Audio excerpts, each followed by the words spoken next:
Welcome everybody and thank you for joining me. So today we have some general gaming news to go over, as things are quite dead on the Xbox front outside of some general Xbox Game Pass releases and your typical Xbox versus PlayStation articles, which I do not have the desire to get into.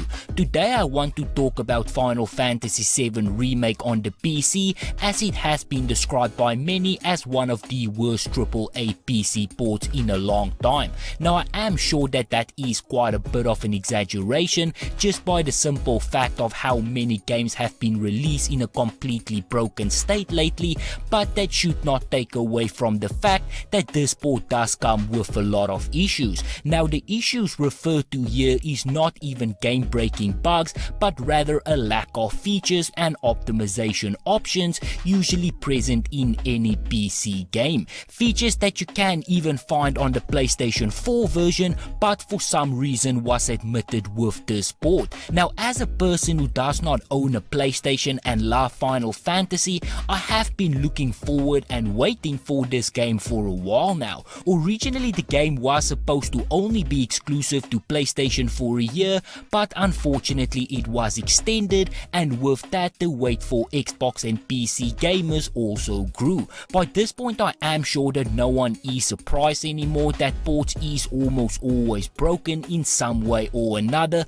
but broken ports does not seem to be the main theme of the issue here, but rather an empty one. PC Gamer reports this summer Square Enix release an updated version of Final Fantasy VII Remake for the PlayStation 5 that Digital Foundry called a stunning upgrade. It upgraded textures across the board, overall the lighting, and offered a new 60 frames per second performance mode in addition to a 4K 30 frames per second option. Both were rock solid. 6 months later, Square Enix has finally brought Final Fantasy VII Remake to PC, and something has gone very wrong. Not only is the PC port missing virtually all of the graphics option we'd expect from a high-end PC release, but it's showing stuttering issues on some systems too. Now they go on to point out in this article that the game is $70, and with that there is an expectation that you will get the full experience,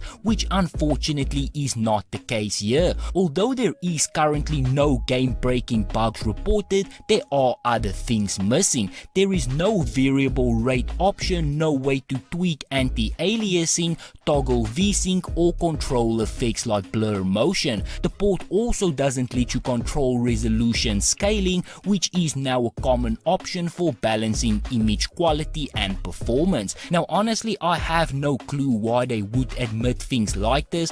Optimization is a big reason why we came on PC. On console, Final Fantasy VII Remake uses dynamic resolution scaling to maintain a smooth frame rate, meaning that your resolution might drop from 1440p to something closer to 1080p in a heat of the battle to maintain 60 frames per second. The PC port does this too based on the frame rate target that you set and give you no option to disable it. It is a truly bizarre option to force on players, and seems like it may be the source for some of Final Fantasy VII Remake's performance issues too. There is already a mod to disable dynamic resolution. Now with all of this I am sure that there is no surprise that on the PC you will run into a lot of stuttering issues that can be very easily fixed if there is a manual scaling option. I do not know why Square Enix decided to leave these options out.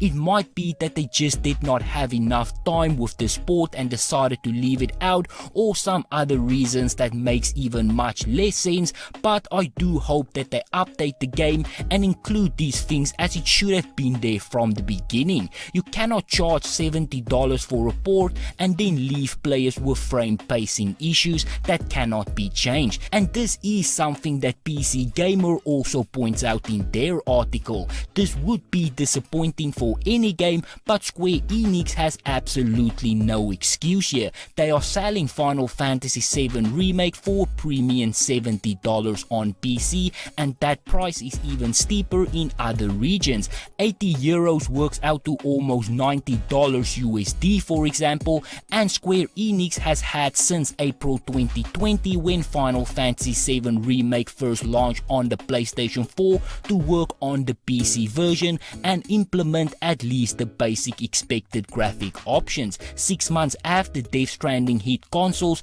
it arrived on PC with a fantastic implementation of Nvidia's DLSS that helped it run well at 4K. Final Fantasy VII Remake doesn't even let you change your anti-aliasing settings. But anyway, like I said, I do hope that these things does get added soon, otherwise I fear that the game might become unplayable for some. But anyway, on that note, this is where I'm going to end it. So if you enjoyed this video, be sure to hit that like button. If you would like to see more videos like this, please consider subscribing, and as always, please remember to stay safe, wash your hands, don't touch your face, and I hope to see you again soon.